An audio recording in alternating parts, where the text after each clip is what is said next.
முட்டை தக்காளி தொக்கு செய்ய போகிறேன். அதுக்கு முட்டை எடுத்து வச்சுருக்கிறேன். அப்புறம் 2 வெங்காயம் கட் பண்ணி வச்சுருக்கிறேன், 3 தக்காளி, அப்புறமா கலந்த மிளகாத்தூள், தாளிக்கிறதுக்கு எண்ணெய், கடுகு, கருவேப்பிலை, அப்புறம் உப்பு. இவ்வளோ தான். இப்போ எப்படி செய்கிறதுன்னு பார்க்கலாம்.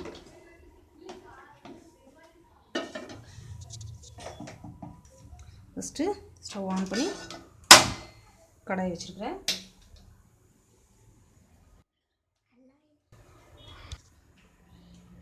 கடாய் ஹீட் ஆகிடுச்சு. இப்போ நான் வந்து ஒரு 2 ஸ்பூன் ஆயில் ஊற்றிருக்கிறேன்.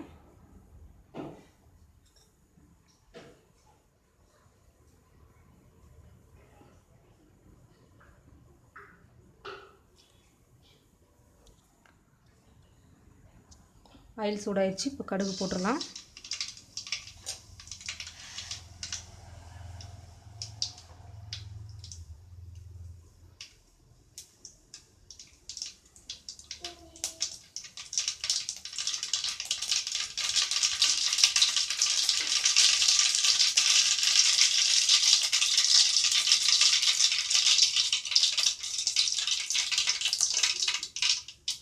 அடுத்து வெங்காயம் போடுறேன், கருவேப்பிலை,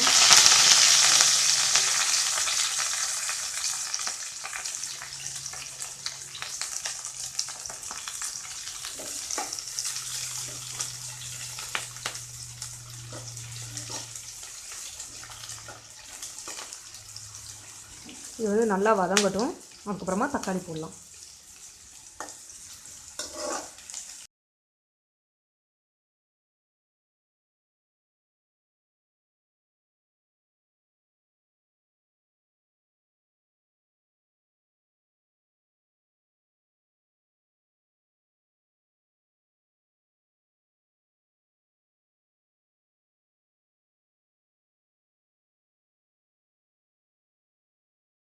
வெங்காயம் வந்து ஓரளவுக்கு வதங்கிருச்சு.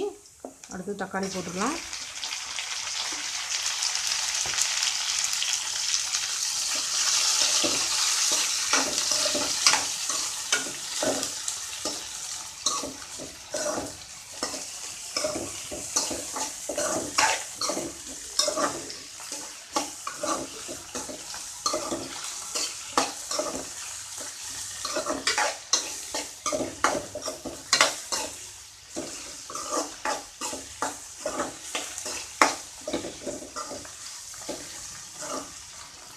அடுத்து தக்காளி வந்து நல்லா வதங்கட்டும்.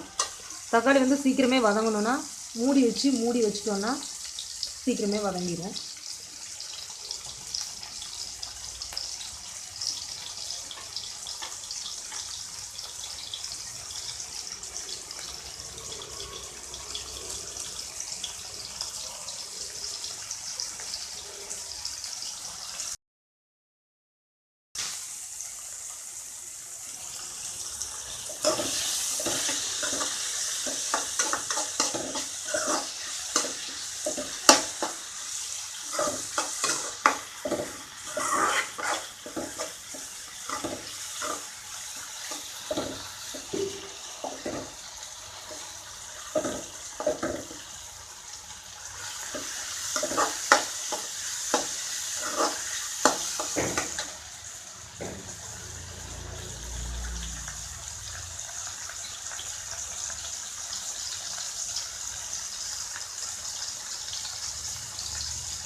தக்காளியும் கொஞ்சம் நல்லா வதங்கிடுச்சு. அடுத்து மிளகாத்தூள் போட்டுடலாம்.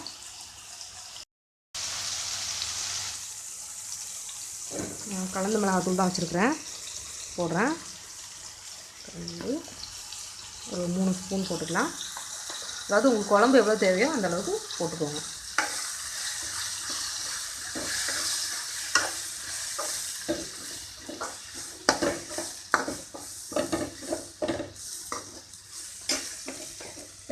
மிளகாத்தூள் போட்டோன்னா நல்லா பரட்டி விட்டுட்டு அதுக்கப்புறமா தண்ணி ஊற்றிடலாம்.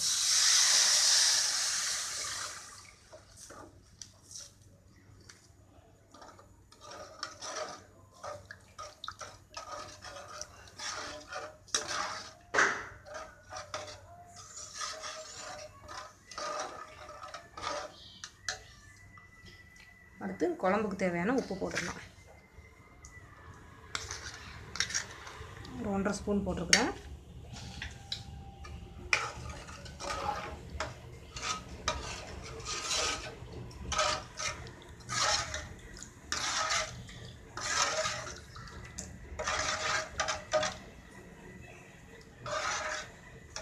இப்போ உப்பு காரம்லாம் செக் பண்ணிக்கலாம்.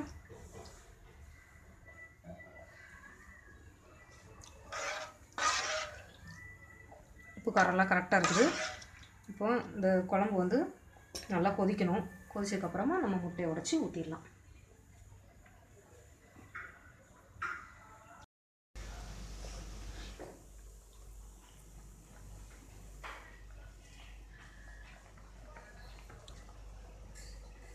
குழம்பு வந்து கொதிச்சிருச்சு. இப்போ ஸ்டவ்வை வந்து சிம்மில் வச்சுக்கலாம். குழம்பு வந்து கொதிச்சுட்டே இருக்கும்போது நம்ம அதை ஊற்றக்கூடாது, ஏன்னா முட்டை வந்து அப்படியே பிரிஞ்சு போயிடும். இப்போ நான் சிம் பண்ணியிருக்கேன். இப்போ முட்டையை உடச்சி ஊற்றலாம்.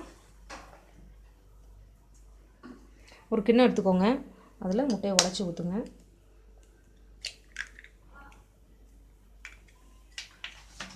ஊற்றிட்டு முட்டை வந்து நல்லா கலக்கணும்.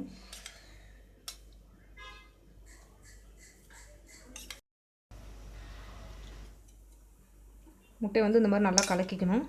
கலக்கிட்டு ஃபஸ்ட்டு ஒரு ஓரமாக ஊற்றிடலாம். இதே மாதிரி நம்ம எத்தனை முட்டை ஊற்ற போகிறோமோ ஒன்று ஒன்றா உடச்சி கலக்கி ஊற்றணும்.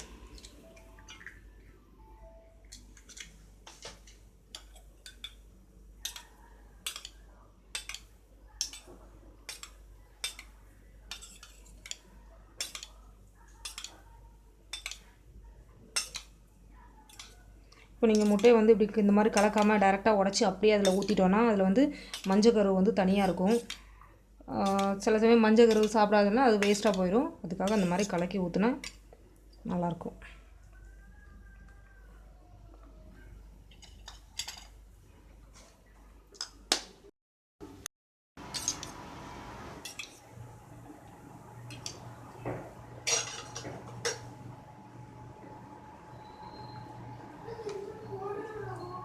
அதாவது முட்டை ஊற்றுறது கொஞ்சம் இடம் பத்தலைன்னா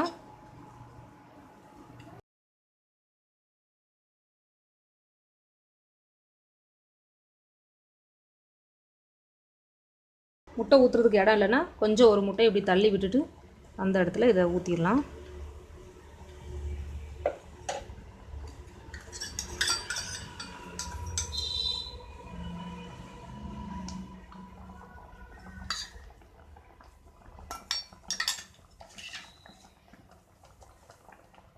முட்டை ஊற்றுனதுக்கப்புறம் ஃபயரை கொஞ்சம் கூட்டி வச்சுக்கலாம்.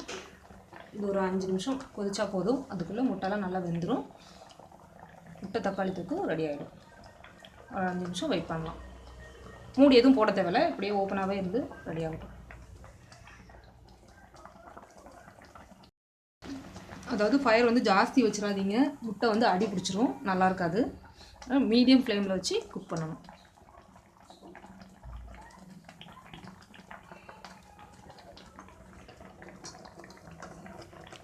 ரொம்ப கலக்கக்கூடாது, லைட்டாக அப்படி தூக்கி விட்டால் போதும்.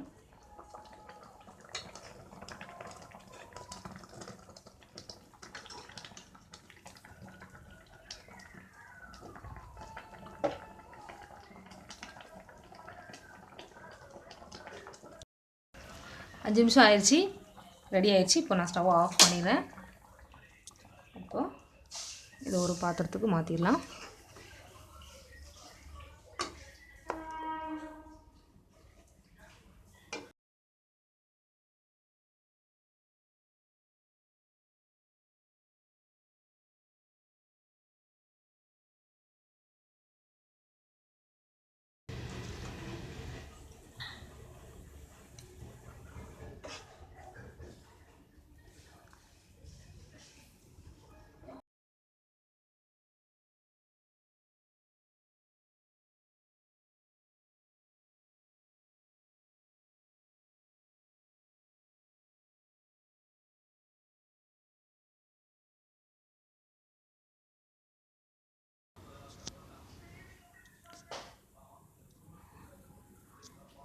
முட்டை தக்காளி தொக்கு ரெடி ஆயிடுச்சு.